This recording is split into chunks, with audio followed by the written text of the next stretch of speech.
여러분 안녕하세요. 마술처럼 세금을 줄여주는 마세TV입니다.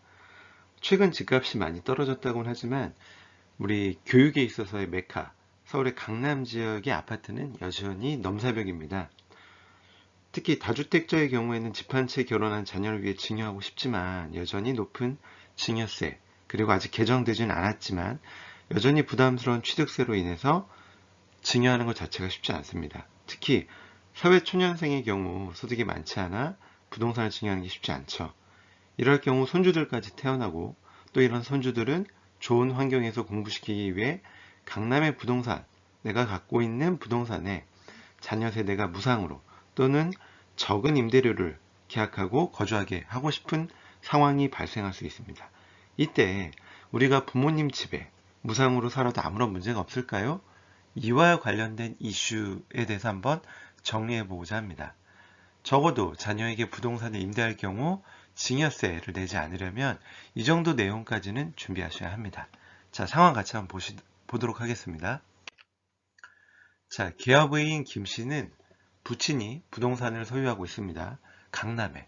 그래서 강남의 아파트에 무상으로 거주를 하고 있는데 추후 세무조사 등으로 인해서 세금을 추징받지 않을까 걱정이 됩니다.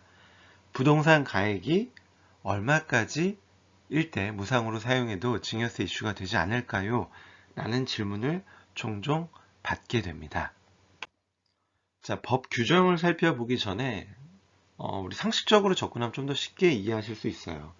만약에 여러분이 뭐 서초동에 아파트가 있는데 제가 무상으로 사용할 수 있게 해주세요 라고 이야기하면 주시겠습니까? 절대 주지 않죠. 이거는 결국 특수관계인이기 때문에 성립할 수 있는 상황들입니다. 월세가 됐든 전세가 됐든 제가 들어가겠다라고 하면 여러분들이 그 전세금 또는 월세를 받아서 일정 금액의 이익을 만들겠죠. 따라서 현행세법에서는 타인의 부동산을 무상으로 사용함에 따라 이익을 얻게 되면 그 무상 사용을 개시한 날, 그 날을 증여받은 날로 봅니다. 그리고 이 증여받은 금액을 상증세법에서는 무상사용이익에 따른 증여이익 규정으로 정의하고 있습니다. 자, 세법에서는 해당 거래와 유사한 상황에서 불특정 다수인 간 통상적으로 거래되는 임대료를 적정 임대료로 봅니다. 다만 이런 적정 임대료가 불분명하다. 그러면 부동산 가액의 2%를 적정 임대료다 라고 이야기를 하고 있습니다.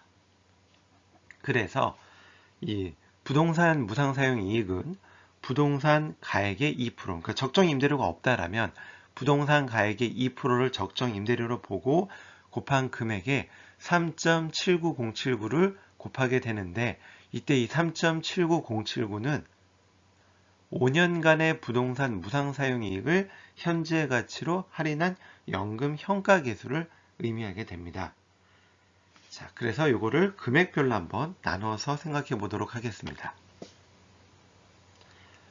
자, 부동산 가격이 10억이다 또는 13억이다 또는 16억이다. 이 세 가지 경우로 나눠 생각을 해볼게요.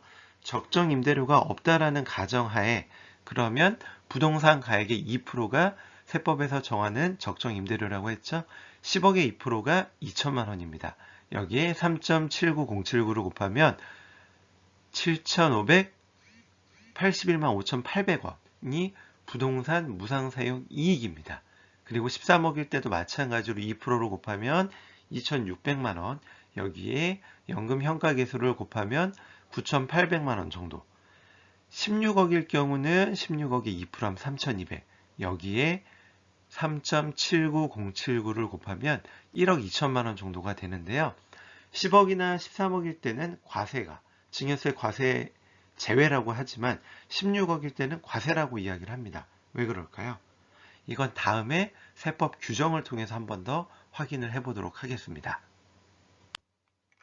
상증세법 37조에서 열거하고 있는데요. 타인의 부동산을 무상으로 사용함에 따라 이익을 얻은 경우에는 그 무상 사용을 개시한 날을 증여일로 하여 그 이익에 상당하는 금액을 부동산 무상 사용자의 증여재산가액으로 한다라고 이야기를 하고 있고요. 이때 하나 꼭 기억해야 되는 거. 그 부동산 소유자와 함께 거주하는 주택과 그에 딸린 토지는 무상 사용 이슈가 없다.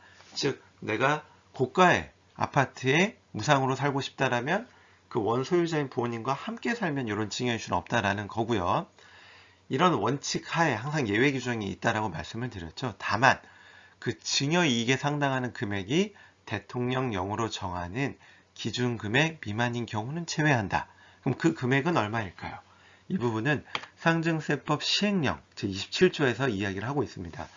자, 이 녹색은 우리 산식입니다. 부동산 가액 곱하기 1년간 부동산 사용료를 고려하여 기획재정부령으로 정하는 율, 즉 적정 임대료가 없다면 부동산 가액의 2%를 곱하고 거기에 3.79079를 곱한 금액인데 그 금액이 대통령령으로 정하는 기준금액 미만이면 증여가 아니다. 그 기준금액은 얼마? 1억 원이라고 이야기를 합니다. 그래서 우리는 어떻게 결론을 내릴 수 있냐? 무상 거주하는 집이 13억 2천만 원을 초과하지 않는다면 증여세 이슈가 없다라고 결론을 내릴 수 있습니다. 자, 그럼 13억이 넘는 부모님의 집에 무상으로 살고 싶다면 어떻게 하면 된다? 부동산 소유자와 함께 거주하면 증여세 이슈가 없다라고 말씀을 드렸죠. 자, 그리고 이 무상 말고 유상으로 살 때, 그러면 부모님께 임대료를 적게 주고 살면 또는 조금이라도 드리면 증여세 이슈가 없나요? 라는 질문도 많이 하시는데요. 부동산을 무상으로가 아니라 유상으로 사용할 경우에도 증여세가 과세될 수 있습니다. 자, 우리가 좀 전에 무상으로 사용할 경우 증여세 이슈에 대한 걸 한번 살펴봤는데요. 기본적으로 제3자랑 거래할 때랑 동일한 임대료를 받지 않으면 결국은 우리는 그 지급하지 않은 적정 임대료만큼 증여받은 것으로 볼 수 있습니다. 다만 그렇다 하더라도 적정 임대료와 우리가 실제 지급한 임대료의 차이가 적정 임대료의 30% 미만인 경우에는 증여세가 과세되지 않고 있습니다. 자, 그래서 결론을 이렇게 낼 수 있는 겁니다. 적정 임대료와 실제 지급한 임대료 차이가 30% 미만이면 증여 이슈가 없다. 금액별로 좀 살펴볼게요.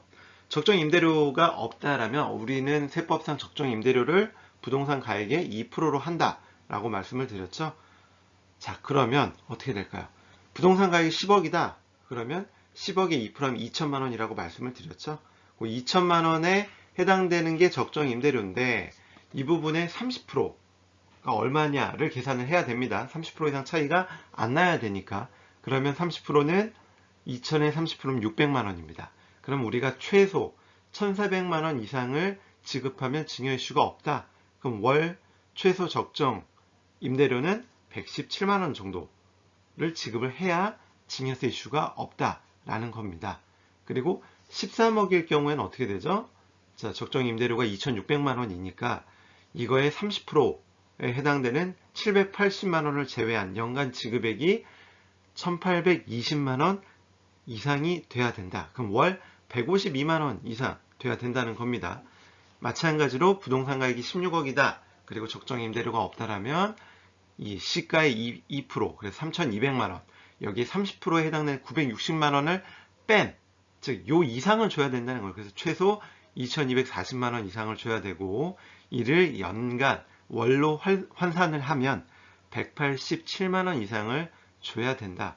그럼 우리가 13억일 때 생각을 해보면 임대료를 안 주는 게 유리하겠죠.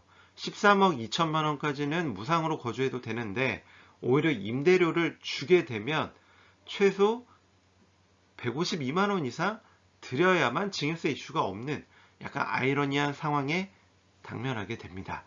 그래서 이런 규정들을 좀 정확히 알 필요가 있다는 거죠. 지금까지 부동산 무상 또는 유상 사용에 따른 증여 이슈에 대해 한번 검토를 해봤고요. 계속해서 이제 국토부에서는 부모 자식 등 특수관계자 간의 직거래 등 이런 것들을 고강도의 세금 탈루 혐의로 보고 기획조사를 하고 있습니다. 그렇기 때문에 이런 규정들을 좀 명확히 아시고 의사결정을 하셨으면 좋겠습니다. 도움이 되셨다면 구독, 좋아요 눌러주세요. 지금까지 마술처럼 세금을 줄여주는 마세TV였습니다. 감사합니다.